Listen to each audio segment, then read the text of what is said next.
पश्येमाक्षभिर्यजत्राः स्थिरैरङ्गैस्तुष्टुवांसस्तनूभिः व्यशेम देवहितं यदायुः स्वस्ति न इन्द्रो वृद्धस्रवाः स्वस्ति नः पूषा विश्ववेदाः स्वस्ति नस्तार्क्ष्यो अरिष्टनेमि स्वस्ति नो बृहस्पतिर्दधातु। ओम शांति शांति शांति।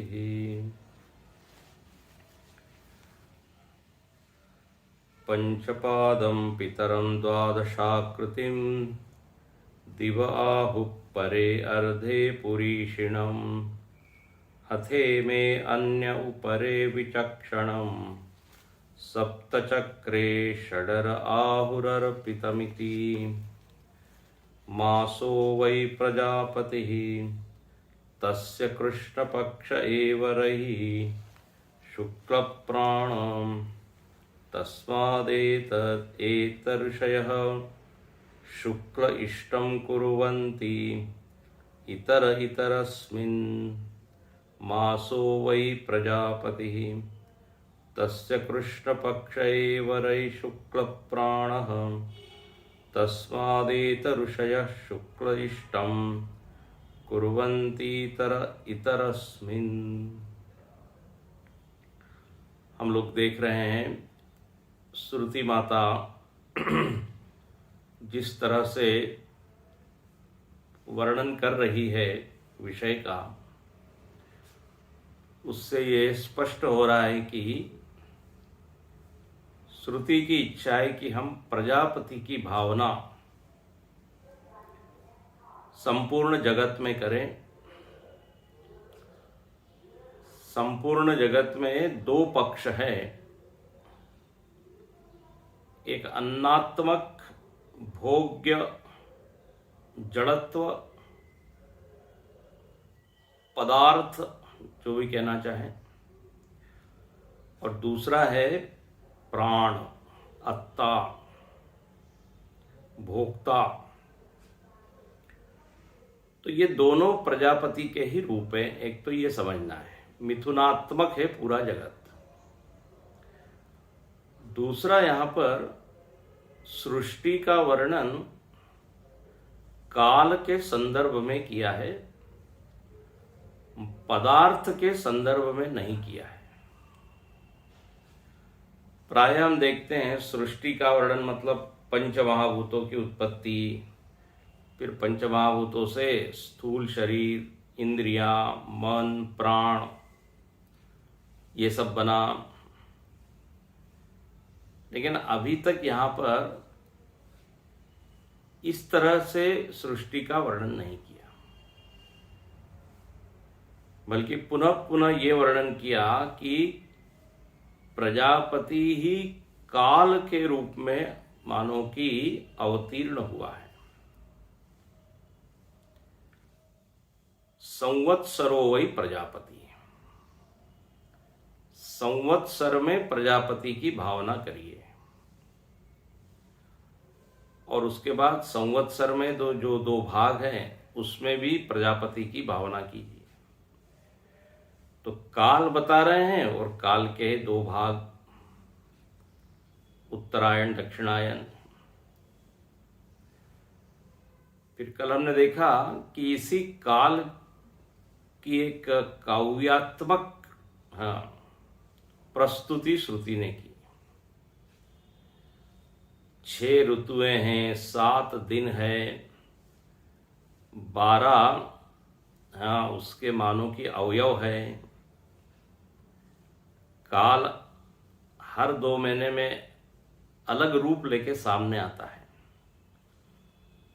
और काल के अंतर्गत ही सृष्टि है।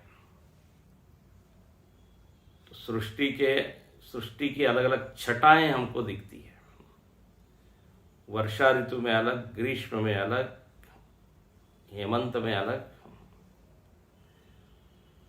और यहाँ सूर्य के ऊपर ही फोकस करते हुए कहा कि सूर्य ही जल के लिए हेतु है, वृष्टि के लिए हेतु है। मेघ जल सूर्य से ही बनते हैं। मेघ का आना जाना हवा के कारण है, और हवा सूर्य के कारण ही गर्म होती है, ऊपर उठती है। तो ऋषि को मजा आ रहा है, आनंद आ रहा है इस सृष्टि का सारा वर्णन करते हुए। काल के रूप में उसको वो देख रहे हैं। अब संवत्सर के बाद, संवत्सर वर्ष में 12 महीने होते हैं, तो अब इसलिए मास का वर्णन है। मासो वही प्रजापति ही, 12वां जो मंत्र है, बोले महीना ही प्रजापति है। अब महीने में आप ये भाव बनाइए कि हम प्रजापति में रह रहे हैं। जो भी महीना हो, चैत्र, वैशाख, ज्येष्ठ, आषाढ़ इत्यादि, अंग्रेजी में जनवरी, फरवरी, तो मासो वही प्रजापति ही। अच्छा, तो एक तो ये बात हो गई। अब फिर मिथुन का वर्णन किया, द्वंद्व। तस्य कृष्ण पक्ष एव रई। ये रई और प्राण पहले मंत्र से चल रहे हैं। बोले जो कृष्ण पक्ष है, हर महीने में 2 पक्ष होते हैं, कृष्ण पक्ष और शुक्ल पक्ष। तो बोले कृष्ण पक्ष में आप रई की भावना कीजिए। तो रई रूप है। रई का अर्थ है, हाँ, भोज्य रूप है, पदार्थ रूप है, मूर्त है, जड़त्व है, ये रई कृष्ण पक्ष। और शुक्ल प्राण, जो शुक्ल पक्ष है उसमें किसकी भावना कीजिए? बोले ये प्राण है। तो प्रजापति के ही 2 भाग यहां पर भी आप देखिए, रई और प्राण। रई कृष्ण पक्ष और शुक्ल पक्ष प्राण। अब कहते तस्माद एत ऋषयः शुक्ल इष्टम कुर्वन्ति। जो लोग प्राण के उपासक है, प्राणोपासक है, जो लोग उत्तर मार्गीय है ना, उत्तरायण हमने देखा था, तो बोले वो लोग शुक्ल पक्ष में यज्ञ करते हैं, मतलब अपनी साधना करते हैं। और यहां एक बड़ी बढ़िया बात कही, विशेष बात कही। बोले वो शुक्ल पक्ष में इतने उनकी निष्ठा है कि कृष्ण पक्ष प्रारंभ हो जाता है, फिर भी उनको लगता है शुक्ल पक्ष ही चल रहा है। ध्यान से सुनना। वो शुक्ल पक्ष के उपासक होते हैं, शुक्ल पक्ष में यज्ञ करते हैं, और कृष्ण पक्ष में भी शुक्ल पक्ष ही देखते हैं। मतलब उनके लिए पूरा महीना क्या है? शुक्ल पक्ष। उनकी श्रद्धा शुक्ल पक्ष में इतनी है कि बोले बाहर भले ही शुक्ल पक्ष हो, चल रहा हो, हम तो मन से यही समझते हैं, कृष्ण पक्ष बाहर चल रहा हो, हम तो मन से यही समझते हैं कि अभी भी शुक्ल पक्ष ही है। बड़ी बहुत सुंदर बात। अच्छा, और ठीक इस तरह इतर इतरस्मिन, जो कृष्ण पक्ष के उपासक है, कृष्ण पक्ष में साधना कर रहे हैं, वो उसी में इतने मस्त हो जाते हैं, पूरे महीने में वो क्या देखते हैं? कृष्ण पक्ष ही देखते हैं। भले ही शुक्ल पक्ष चल रहा हो, लेकिन उनके लिए क्या है? कृष्ण पक्ष ही। तो यहां पर मिथुन बता दिया, और जिसकी जहां निष्ठा, वो वही चीज देखता है। जैसे ऐसा वर्णन आता है कि ध्यान प्रथम युग, 4 तरह के युग बताएं। सतयुग, त्रेता, द्वापर और कली। सतयुग में सत्व की प्रधानता है, तो लोग ध्यान धारणा ये ज्यादा करते थे। जैसे जैसे ये काल मलिन होते चला गया, जैसे कपड़ा मैला होता है ना, ऐसे काल भी मलिन होता है, तो फिर हल्का हल्का रजोगुण बढ़ा, त्रेता आया, द्वापर में और बढ़ा, और कलियुग में तो मलिनता बहुत ज्यादा हो गई। तो अब कलियुग में क्या है, तो बोले दुराचार है, भ्रष्टाचार है, अनाचार है, हिंसा है, आतंक है, कोई धर्म पूर्वक आचरण नहीं कर रहा है, ये कली का वर्णन है। लेकिन रामायण में एक बहुत अच्छी बात कही, बोले जो लोग इस कराल कली काल में भी साधना कर रहा है, उपासना कर रहा है, वेदांत का श्रवण मनन कर रहा है, तो उसके लिए कली है ही नहीं, वो तो मानो सतयुग में ही जी रहा है। अच्छा ठीक, इसके उल्टा कर लीजिए, जो सतयुग में जी रहा है, बाहर सतयुग है लेकिन अंतरंग में तमोगुण है, रजोगुण है, तो उसके लिए तो कलियुग ही चल रहा है। सतयुग में भी कलियुग और दूसरे के लिए कलियुग में भी सतयुग, वही भाव यहां पर है। तो जो शुक्ल पक्ष की को प्रधानता देता है और शुक्ल पक्ष में साधना शुरू करता है, और उसके लिए तो बस बोले पूरा महीना ही शुक्ल पक्ष है। इसी तरह कृष्ण पक्ष वाले को कृष्ण पक्ष दिखता है। तो इस तरह जिसकी जहां पर श्रद्धा है, भावना है, उसके अनुसार वो अनुभव करता है। तो यहां भाष्यकार लिखते हैं, यस्मिन् निदं श्रितं विश्वम स एव प्रजापति। बोले प्रजापति क्या है, तो जिसमें पूरा विश्व आश्रित है, प्रजापति ही अधिष्ठान है। अच्छा, और ये प्रजापति किस रूप में आधार बना हुआ है पूरे जगत का, तो रे संवत्सराख्य, संवत्सर के रूप में जो पहचाना जा रहा है, जो जाना जा रहा है। जो भी घटना घट रही है वो कहाँ घट रही है, काल में ही घट रही है। संवत्सर काल का ही एक नाम है, काल की ही एक इकाई है। शताब्दी होती है, मिलेनियम होता है, उसी का फिर एक भाग क्या है, वर्ष है। तो संवत्सराख्य, और अब इसी संवत्सर की एक इकाई है स्व अवयवे मासे। वर्ष का एक अवयव है, विभाग है महीना। मासे कृष्ण परिसमाप्यते,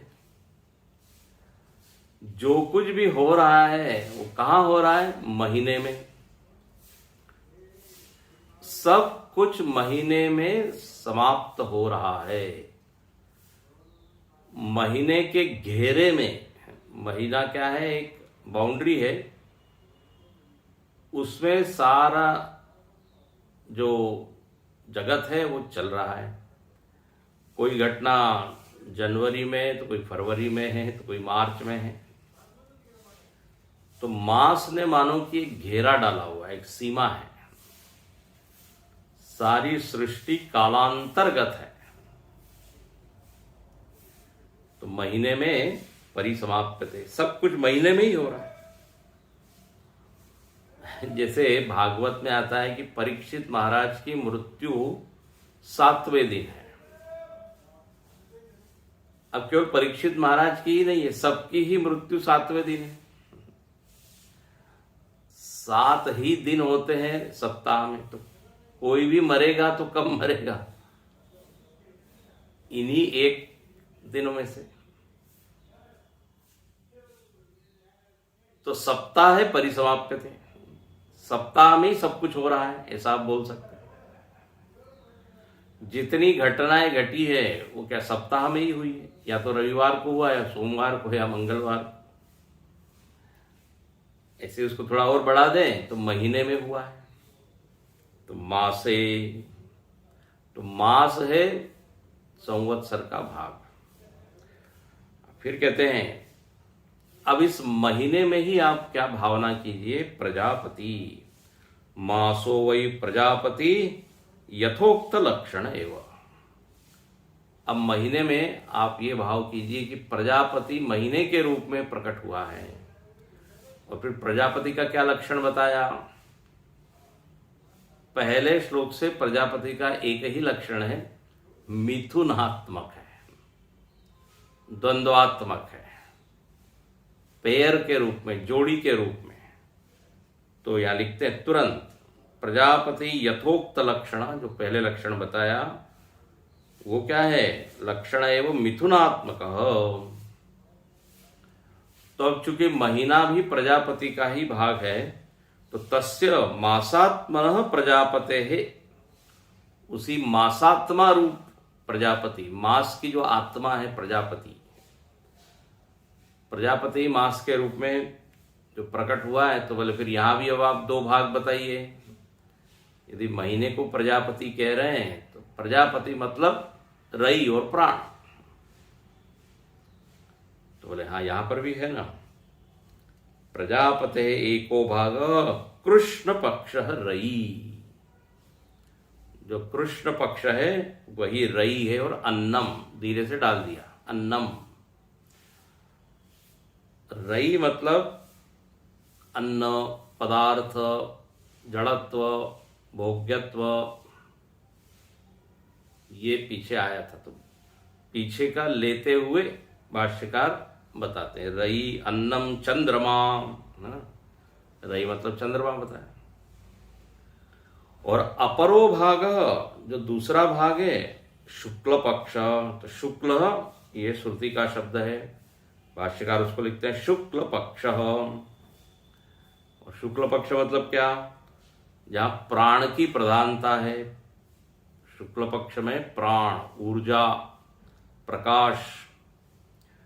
तो प्राण, आदित्य, अत्ता, अग्नि, देखो ये सब शब्द पहले आ चुके हैं।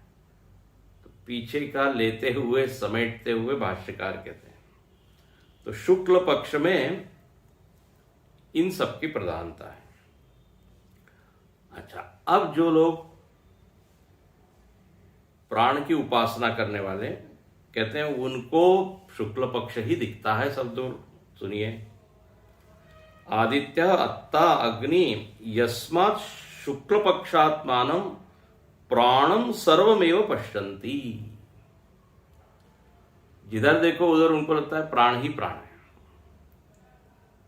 तस्मात् प्राणदर्शिनः एते ऋषयः कृष्ण पक्षे अपि इष्टम यागम कुर्वन्तः। बहुत ही सुंदर। बोले अब चूंकि इनकी निष्ठा शुक्ल पक्ष में इतनी अधिक है, तो शुक्ल पक्ष में ये याग इत्यादि करते हैं, उपासना करते हैं, ध्यान करते हैं, विचार करते हैं। इनके लिए यहां श्रुति ने क्या शब्द दिया? ऋषयः, ये ऋषि लोग हैं। श्रुति तो सबको ऋषि कहती है, जो भी थोड़ी साधना कर रहे हैं ऋषि है। ऋषि के भी अनेक प्रकार है, देवर्षि, ब्रह्मर्षि, राजर्षि। तो शुक्ल पक्ष की में साधना करने वाले ऋषि लोग कृष्ण पक्षे अपि, कृष्ण पक्ष में भी शुक्ल पक्ष को ही देखते हैं। कृष्ण पक्षे अपि इष्टम यागम कुर्वन्तः शुक्ल पक्ष एव कुर्वन्ति।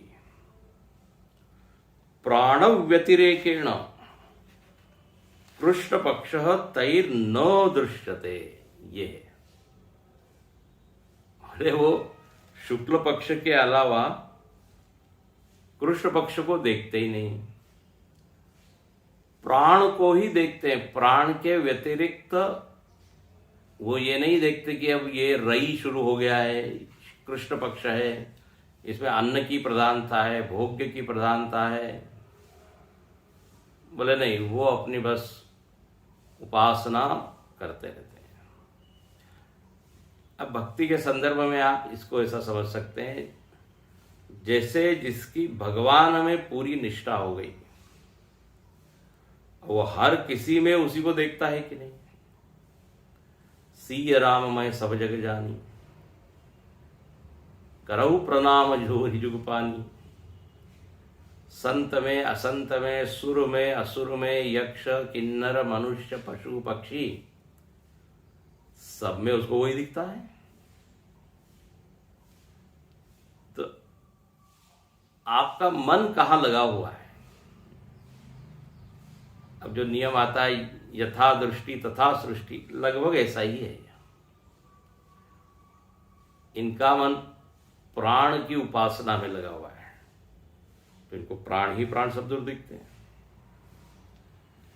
यह सृष्टि ऐसी है, इसमें आप जैसा देखना चाहे वैसा दिखेगा। अब भगवान बुद्ध को दिखा यहां पर दुखम दुखम, जन्म भी दुख, वृद्धावस्था भी दुख, मरण भी दुख। अब उन्होंने उस दृष्टि से सृष्टि को देखा। जाके रही भावना जैसी, जिसकी जैसी भावना है। तो ये प्रजापति को शुक्ल पक्ष में देखते हैं, हाँ, और कृष्ण पक्ष भी उनके लिए शुक्ल पक्ष है। अच्छा, अब ठीक इसी तरह यस्मात् इतरे तु प्राणम न पश्यन्ति। अब जो शुक्ल पक्ष के रसिक लोग हैं, बोले प्राणम न पश्यन्ति इति अदर्शनम लक्षणम, अदर्शन लक्षणम कृष्णात्मानम एव पश्यन्ति। दूसरे लोग हैं, उनको बस कृष्ण पक्ष ही दिखता है। अब वो कर्म प्रधान है, तो ले अब कर्म ही करना है, चाहे शुक्ल पक्ष हो चाहे जो पक्ष हो। उनमें रजोगुण है, कर्म की रुचि है, तो कर्म कर्म कर्म, उनको लगता है कर्म ही प्रजापति है, तो बोले कर्म छूटना नहीं चाहिए। तो इस तरह कृष्ण पक्ष ही शुक्ल पक्ष में भी है। इतर इतरस्मिन् कृष्ण पक्ष एव कुर्वन्ति शुक्ले कुर्वन्तः अपि। भले ही बाहर शुक्ल पक्ष शुरू हो गया है, लेकिन वो लोग क्या मानते हैं? कृष्ण पक्ष ही है। बड़ा अच्छा है। मतलब यहाँ पे निष्ठा का वर्णन है, आपकी निष्ठा कहाँ है, श्रद्धा कहाँ है। इससे एक बात समझ में आती है कि दो तरह की चीज होती है, एक आधि भौतिक और आध्यात्मिक। आधि भौतिक मतलब बाहर, तो बाहर शुक्ल पक्ष है, कृष्ण पक्ष है। अच्छा, दूसरा आध्यात्मिक शुक्ल पक्ष है, आध्यात्मिक कृष्ण पक्ष है अपने भीतर। तो अपने भीतर जो शुक्ल पक्ष या कृष्ण पक्ष है, उसमें बाहर का जो आधि भौतिक शुक्ल या कृष्ण पक्ष है वो बाधा नहीं है, अड़चन नहीं है। बोले बाहर कृष्ण पक्ष शुरू हो गया, मैं शुक्ल पक्ष में करने वाली साधना कैसे करूं? बोले कर सकते हैं। बाहर जो भी हो, अब विभीषण जी जो है लंका में रहकर भी राम नाम ले सकते हैं कि नहीं? वहां तो चारों ओर क्या है, आधि भौतिक जो वातावरण है वो क्या है, जिमि दसन मऊ जीव बिचारी, दांतों के बीच में जीव। तो बाहर तो दांत ही दांत है, काटने के लिए तैयार है। लेकिन वो अपने राम राम ते सुमिरन कीना, वो तो राम राम करते। तो हम यदि साधना करना चाहे, अपनी जहां भी निष्ठा है तो वो कर सकते हैं। इसलिए कलयुग में भी कुछ लोग सतयुग में जी रहे हैं। ये इस मंत्र का क्या है, भाव है। इस तरह यहां पर कृष्ण पक्ष और शुक्ल पक्ष महीने के जो भाग हैं उसमें भी प्रजापति ही, आप देखिए, आप शुक्ल पक्ष में देखिए या कृष्ण पक्ष में। अच्छा, अब आगे चलते हैं। रई और आदित्य हुआ, उससे संवत्सर बना, उसमें 2 मार्ग थे, उत्तरायण दक्षिणायन। उसमें 2 प्रकार के साधक हुए, इष्टापूर्त करने वाले और दूसरे उपासना करने वाले। ब्रह्मचर्य, तप, विद्या इत्यादि का पालन करते हुए जी रहे हैं। फिर उसी संवत्सर के 2 संवत्सर में महीना आ गया, फिर महीने में 2 पक्ष हो गए। अब महीने के भी भाग है। क्या है, महीने में होते दिन, 30 दिन 30 रात। महीना का जो विभाग है, अवयव है, वो क्या है, अहोरात्र। तो अब यहां अहोरात्र का वर्णन करते हैं। बोले दिन और रात में आप क्या कीजिए, प्रजापति की भावना कीजिए। देखो, अब आपको विषय समझ में आ रहा होगा धीरे धीरे कैसे ये उपनिषद अपने विषय का प्रतिपादन कर रही है। कालात्मा है प्रजापति, ये मूल बात है। अब आइए, अहोरात्र। अहोरात्रो वै प्रजापति तस्या अहरेव प्राणः रात्रिरेव रैः प्राणं वा एते प्रस्कन्दन्ति ये दिवा रत्या संयुज्यन्ते ब्रह्मचर्यमेव तत् यत्रात्रौ रत्या संयुज्यन्ते अहोरात्रो वै प्रजापतिः तस्या हरेव प्राणः रात्रिरेव रैः प्राणं वा एते प्रस्कन्दन्ति ये दिवा रत्या संयुज्यन्ते ब्रह्मचर्यमेव तद्यद्रात्रौ रत्या संयुज्यन्ते। अब आइए, और भी छोटी इकाई काल की, अहोरात्र। अह मतलब होता है दिन और रात्रि मतलब रात्रि। तो दिन और रात क्या है, प्रजापति है। अच्छा, अब इसमें दिन क्या है, अहरेव प्राण हो। दिन में आप क्या भावना कीजिए, बोले ये प्राण है। अब दिन में प्राण है। देखिए, दिन में हम बड़े सक्रिय रहते हैं, एक्टिव रहते हैं, ऊर्जा होती है, एनर्जी होती है, प्रकाश होता है, तो दौड़ते भागते रहते हैं, हलचल दिन भर करते हैं। बोले बहुत व्यस्त है, समय नहीं है, तो काम करते रहते हैं। तो बोले ये प्राण, दिन में प्राण की भावना कीजिए। बोले प्रजापति का ही एक भाग जो है प्राण, वो सक्रिय है।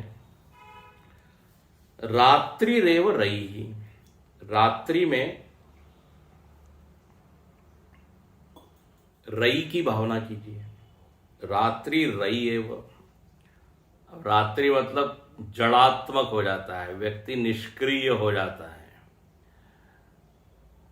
रात्रि मतलब अन्नात्मक। तो दिन के ये 2 भाग है और हम अनुभव करते हैं दोनों में अलग अलग। तो रई और प्राण का दर्शन यहां भी कीजिए। और रई और प्राण ही प्रजापति है, तो प्रजापति को देखिए। अच्छा, अब यहां पर एक थोड़ा सा अलग सी बात कहते हैं।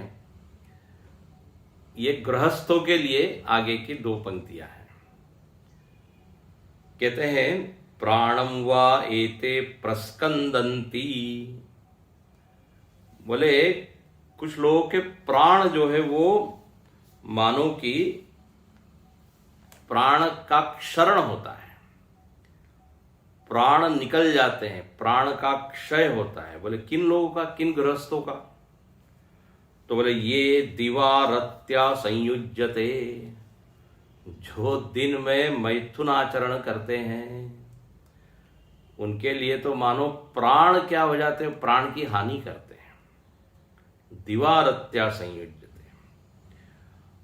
और तद यद रात्योरत्या संयुज्यते ब्रह्मचर्यमेव। और जो गृहस्थ रात्रि में मैथुनाचरण करते हैं, बोले वो तो मानो ब्रह्मचर्य का ही पालन कर रहे हैं। तो जो दिन में समाचरण करते हैं, बोले उनका तो प्राणों का मानो की क्षय हो जाता है। लेकिन रात्रि यदि हो रही है ये क्रिया, तो बोले ये ब्रह्मचर्य, गृहस्थ का ब्रह्मचर्य है। अब देखिए यहां भाष्यकार क्या कहते हैं, सोपि मासात्मा प्रजापति ही। मास की आत्मा क्या है? प्रजापति। अच्छा, और इस मास में, मास के क्या अवयव है? स्व अवयवे अहोरात्रे परिसमाप्यते पूर्ववत। देखिए ये बार बार शब्द आ रहा है, परिसमाप्यते। संवत्सरे परिसमाप्यते, मासे परिसमाप्यते, अहोरात्रे परिसमाप्यते। मतलब क्या? जो कुछ भी यहां हो रहा है उसका समापन कहां होता है? काल में। कालो जगत भक्षकः, काल ही जगत का भक्षण करता है। काल को आप हटा के जरा जगत की कल्पना कीजिए, हो सकता है कुछ भी घटना घटती है, बोलते कहां घटी, कौन से दिन में, रात में, महीने में, वर्ष में।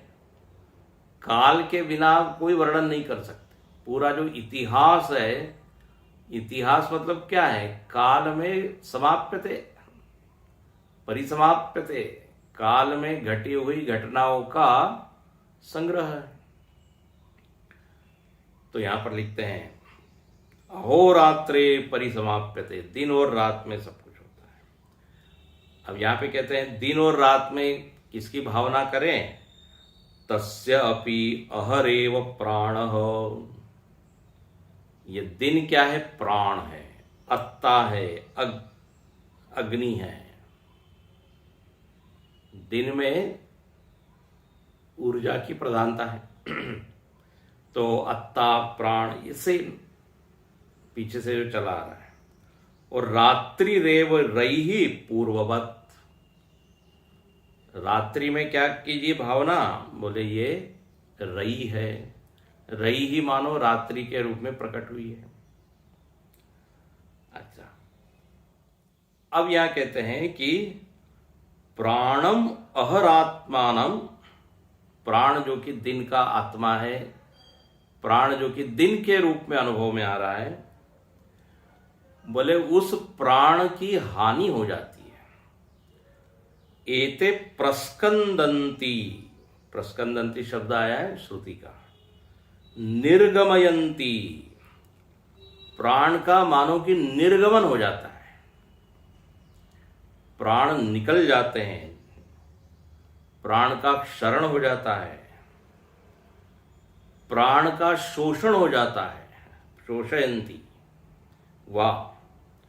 और क्या लिखते हैं? स्वात्मनो विच्छिद्य अपनयंती, मानो कि वो प्राणों को अपने से पृथक कर रहा है। मतलब एक तरह से प्राणों का क्या? क्षय कर रहा है, प्राणों की हानि कर रहा है। कौन? ऐसा कौन कर रहा है? के? तो बोले ये दिवा अहनी रत्या, जो दिन में रति कर रहे हैं, दिन में मैथुनाचरण कर रहे हैं। अहनी रत्या रति कारण भूतया सह स्त्रिया संयुज्यन्ते मैथुनम आचरन्ति। तो जो गृहस्थ इस तरह करते हैं, यहाँ श्रुति थोड़ी सी नाराज है, कहते हैं मूढ़ा, इन्होंने जीवन को ठीक से समझा नहीं है, किसमें लाभ है किसमें हानि है। भाष्यकार सीधा कह देते हैं मूढ़ा। और इसका संकेत क्या है, परोक्ष रूप से श्रुति क्या कह रही है, चूंकि ऐसा हो जाता है, प्राणों का ही वो क्षय कर देता है, इसलिए यतः एवं तस्मात् न कर्तव्यम, इसलिए गृहस्थियों को इस तरह से नहीं करना चाहिए। प्रतिषेध, यहां निषेध किया गया है ना, विधि और निषेध होता है, डूज एंड डोंट। तो बोले दिन में इस तरह न करें। ये यहां भाष्यकार लिखते प्रासंगिक, ये मूल प्रकरण नहीं है। यहाँ पे इस चीज को बताने का प्रकरण तो चल रहा है क्या, प्रजापति का, काल का, दिन रात महीना। लेकिन अब दिन रात की बात आई तो श्रुति ने प्रसंगवशात एक थोड़ी सी सूचना दे दी कि आप इसको अवॉइड करें। हाँ, प्रतिषेध प्रासंगिक।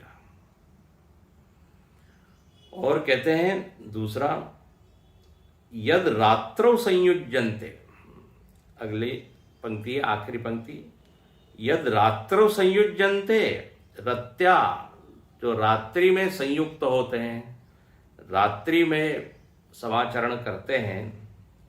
भाष्यकार यहाँ एक और शब्द डाल देते हैं, ऋतौ। ऋतौ शब्द श्रुति में नहीं है। ऋतौ मतलब ऋतुकाल में। ऋतुकाल में यदि वो रति कर रहा है गृहस्थ, तो बोले वो ब्रह्मचर्य ही है। तो रात्रि में ऋतुकाल में मैथुनाचरण करना ये ठीक है, ऐसा कहते हैं। ब्रह्मचर्य में वो तदिति प्रशस्त, ये ठीक है। तावद ऋतौ भार्यागमनम कर्तव्यमिति, बोले ये कर्तव्य है, तो ये तो उचित है। लेकिन पहली वाली पंक्ति कह रही है अनुचित है, दिन में यदि संयुक्त होते हैं तो। और फिर यहां पे फिर लिखते हैं भाष्यकार, अयमपि प्रासंगिको विधि ही, ये भी एक प्रसंग आया इसलिए बोल दिया, और ये विधि है। पहला क्या था, निषेध, ये कर्तव्य है और वो निषिद्ध है। अलग अलग कर्म बताया ना, कर्तव्य कर्म, निषिद्ध कर्म। तो बोले गृहस्थियों को ये ध्यान रखना चाहिए, दिन और रात में। दिन में अनुचित है, रात्रि में उचित है। प्रकृतम तो उच्यते सह अहोरात्रात्मक प्रजापति। बोले अब यहां बता रहे हैं कि ये जो प्रजापति है ये दिन और रात के रूप में प्रकट हुआ है। और अब आगे की बात कहते हैं। अब प्रकरण जो चल रहा है ये तो साइड में एक बात आ गई इसलिए बता दिया, प्रसंग के अनुसार बता दिया, लेकिन कोई प्रकरण नहीं था। प्रकरण किसका चल रहा है, प्रजापति का, दिन और रात का। अच्छा, अब यहां बड़ा अच्छा बताते हैं कि इस प्रजापति से ही क्या प्रकट हुआ, अन्न प्रकट हुआ। व्रीहि यवो आदि अन्नात्मना व्यवस्थित। अब आगे चलते हैं। दिन और रात में ही क्या होता है, तो बोले अन्न प्रकट होता है। तो प्रजापति का अगली अभिव्यक्ति क्या है, तो अगली अभिव्यक्ति है अन्न। अब इसके बारे में श्रुति कहती है, अन्नम वै प्रजापति ततो हवै तद्रेतः तस्मादिमा प्रजा प्रजायन्त इति। अन्नम वै प्रजापति ततो हवै तद्रेतः तस्मादिमा प्रजा प्रजायन्त इति। कहते हैं अब आप प्रजापति की भावना किसमें कीजिए, अन्न में। भाष्यकार यहाँ कहते हैं एवं क्रमेण परिणम्य तदन्नम वही प्रजापति। परिणमन की क्रिया चल रही है, सूर्य, चंद्र, दिन, संवत्सर, महीना, दिन, रात। अब एक परिणाम क्या प्रकट हुआ? अन्न। अच्छा, अब इस अन्न से क्या होता है? तो बोले अन्न ही प्रजा का कारण है। ध्यान रखना, कबंदी कात्यायन ने क्या पूछा था? प्रजा कहां से उत्पन्न होती है? तो अब यहां आके उत्तर आया, प्रजा कैसे उत्पन्न होती है? तो बोले अन्न आया इस सृष्टि में, और तदरेतः, जब अन्न पुरुष ग्रहण करता है तो उसका जो सार बनता है वो है वीर्य, और उस वीर्य से ही क्या है? इमा प्रजा प्रजायन्त इति। स्त्री में रज और पुरुष में वीर्य, रज और वीर्य के संयोग से प्रजा की उत्पत्ति होती है। तो यहां पर श्रुति ने कहा कि प्रजा का कारण अन्न है। और अन्न कहां से आया? तो बोले अन्न प्रजापति से आया। तो कहते हैं अन्नम वही प्रजापति कथम, बोले अन्न से प्रजा कैसे उत्पन्न हुई? तो कहते हैं ततः तस्माद हवै रेतो नृबीजम। रेत का अर्थ है नृबीजम, नर में जो, नर का जो बीज है, प्रजा का जो बीज है वीर्य, बोले वह है। और यहां नीचे टिप्पणीकार लिखते हैं कि नृ बीज से नारी बीज को भी ग्रहण करना चाहिए। चौथी नंबर की टिप्पणी, नारी बीजस्य रजस इत्यर्थ। स्त्री में रजस और पुरुष में वीर्य, ये दोनों क्या है? बीज है। मनुष्य का आकार, शरीर के लिए दोनों की आवश्यकता है। तो तत्प्रजा कारणम, नृ बीजम तत्प्रजा कारणम, तस्माद योषिति सिक्ताम, सिक्ता इमा मनुष्यादि लक्षणा प्रजा प्रजायन्ते। बोले यही वीर्य जब स्त्री के शरीर में स्थापित होता है गर्भाशय में, तो वहीं फिर इस शरीर की उत्पत्ति प्रारंभ होती है। प्रजा प्रजायन्ते, तो अन्न है, अन्न से मनुष्य के बीज की उत्पत्ति हुई और फिर प्रजा सारी प्रकट हो गई। तो प्रजा प्रजायन्ते। और यहां भाष्यकार लिखते हैं यत पृष्टम, जो पूछा था ना, किसने पूछा था? कबंदी ने। क्या पूछा था? याद कराते हैं यहां, पहला मंत्र, कुतो हवै प्रजा प्रजायन्त इति, ये पूछा था। प्रजा कहां से उत्पन्न होती है, कैसे उत्पन्न होती है? तो इतना पूरा वर्णन करने के बाद देखो यहां पे ये आया। पीछे पीछे चलिए तो आपको ये पूरा प्रकरण समझ में आ जाएगा। अब यहां भाष्यकार की खासियत देखिए। भाष्यकार ने एक पंक्ति में अब तक जितना विषय आया उसको एक पंक्ति में लिख दिया। इस पंक्ति को आप अंडरलाइन कर लीजिए। इस पंक्ति को यदि आप याद रखेंगे तो ये 15 मंत्र का सार इसमें आ गया। देखो क्या कहते हैं, तदेवम, बोले इस प्रकार। सबसे पहले क्या हुआ था? प्रजापति, प्रजापति से चंद्र और आदित्य आया। चंद्रादित्य मिथुनादि क्रमेण, रई और प्राण, फिर मिथुनादि क्रमेण अहोरात्रांत, शुरुआत हुई थी रई और प्राण से, और अंत यहां पर क्या हुआ? दिन और रात। यहां तक हम पहुंचे। और उसके आगे किसका वर्णन हुआ? अन्न, अन्न आया। तो अहोरात्रांते तेन अन्नासृग रेतोद्वारेण इमा प्रजा प्रजायन्त इति निर्णीतम। दिन और रात, दिन और रात में है, दिन और रात में अन्न का उत्पत्ति हुई, अन्न से वीर्य और रज की उत्पत्ति हुई और उससे प्रजा की उत्पत्ति हुई।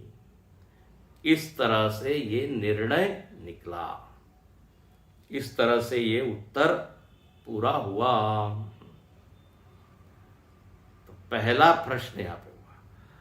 अब जो प्रजा उत्पन्न हो गई है, उस प्रजा या मनुष्य की क्या कर्तव्य है, वो किस तरह से उसको जीना चाहिए और किस तरह के जीवन से उसकी अगली गति कैसी होगी, ये यहां 2 श्लोकों में फिर बताते हैं, 2 मंत्रों में। अब प्रजा उत्पन्न हो गई, अब प्रजा क्या कर रही है तो उसके बारे में वर्णन आगे है, वो हम देखेंगे आगे। ये मंत्र पढ़ लेते हैं। तद्दे हवै तत्प्रजापति व्रतं चरन्ति ते मिथुनमुत्पादयन्ते तेषामेवैष ब्रह्मलोको येषां तपो ब्रह्मचर्यं येषु सत्यं प्रतिष्ठितम्।